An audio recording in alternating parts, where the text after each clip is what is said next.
নদীর চরে কুমিরের মৃতদেহ উদ্ধারের ঘটনায় চাঞ্চল্য। সন্দেশখালীর ঘটনায় আতঙ্কিত নদী পাড়ের বাসিন্দারা। নদীর চরে পূর্ণবয়স্ক কুমিরের দেহ উদ্ধারকে ঘিরে চাঞ্চল্য। বেতনি নদীর চরে পাওয়া গেল পূর্ণবয়স্ক কুমিরের মৃতদেহ, যার কারণে এলাকায় যথেষ্ট চাঞ্চল্য।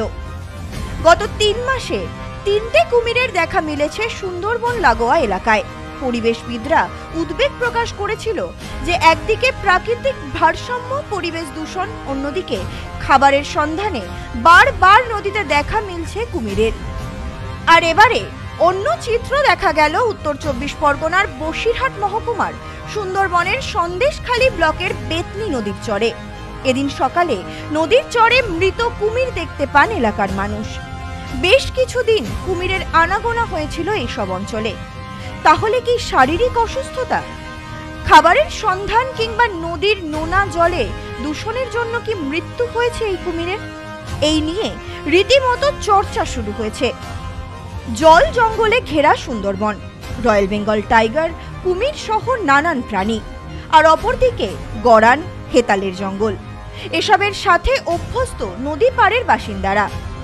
এই গভীর জঙ্গলে মাছ ধরে মধু সংগ্রহ করে জীবিকা নির্বাহ করেন অনেকে। কিন্তু পূর্ণবয়স্ক কুমিরের মৃত্যু তাদের চোখে পড়েনি বলেই জানাচ্ছেন বাসিন্দারা। এই বিষয়ে সুন্দরবন গবেষক অনিমেষ মণ্ডল জানান, সম্প্রতি সুন্দরবনের কুমিরের সংখ্যা বৃদ্ধি পেয়েছে। তা যেমন ভালো দিক, একইভাবে কিভাবে কুমিরের মৃত্যু হয়েছে সেটাও পর্যালোচনা করা উচিত। নদীর জলে বিষক্রিয়ায় মৃত্যু হয়েছে কিনা সেটাও বন দপ্তরের দেখা উচিত। ইতিমধ্যে কুমিরের মৃত্যু নিয়ে রীতিমতো চাঞ্চল্য ছড়িয়েছে নদী পাড়ের বাসিন্দাদের মনে। সুন্দরবন অঞ্চলে যে ঘন ঘন কুমির দেখা দিচ্ছে সে তো বাস্তুতন্ত্রের পক্ষে ভালো খবর। পাশাপাশি সন্দেশখালী সংলগ্ন বিদ্যাধরী নদীতে একাধিকবার কুমির দেখা গেছে, এটাও আমাদের জন্য একটি ভালো খবর। কিন্তু আজকে যে ঘটনাটি ঘটল, যে বিদ্যাধরী নদীর পাশে এবং বেতনি নদীর যে সংযোগ এখানে কালীনগর পার্কের পাশে একটি মরা কুমির ভেসে এসছে, এটি খুব দুঃখজনক ঘটনা। যে একটি যে জলের রক্ষক কুমির, এই কুমির আজকে মারা গেল। এই কুমিরটি মৃত এখানে ভেসে এসছে, মনে হলো কয়েকদিন আগে কুমিরটি মারা গেছে। তবে কুমিরটি কী করে মরে গেল এটি একটি বড় প্রশ্নচিহ্ন দেখা দিল।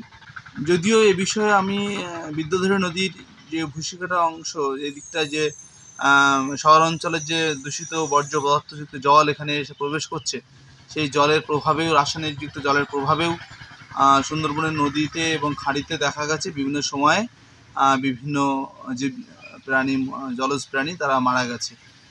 কিন্তু এটিও সত্য যে কুমিরটি কীভাবে মারা গেল, এই কুমিরটির পূর্ণবয়স্ক কুমির, সেটি কিন্তু আমাদের কাছে প্রশ্নচিহ্ন রেখে দেয়।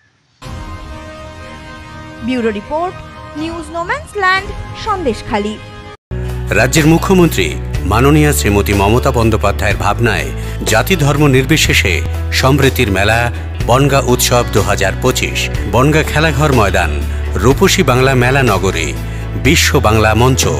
১৮ই মার্চ থেকে ১৮ই এপ্রিল পর্যন্ত প্রতিদিন থাকছে নানা অনুষ্ঠান, বিভিন্ন প্রতিযোগিতামূলক অনুষ্ঠান তো থাকছেই, সাথে অনুষ্ঠান পরিবেশন করবেন স্থানীয়দের পাশাপাশি বিভিন্ন খ্যাতনামা শিল্পীরা।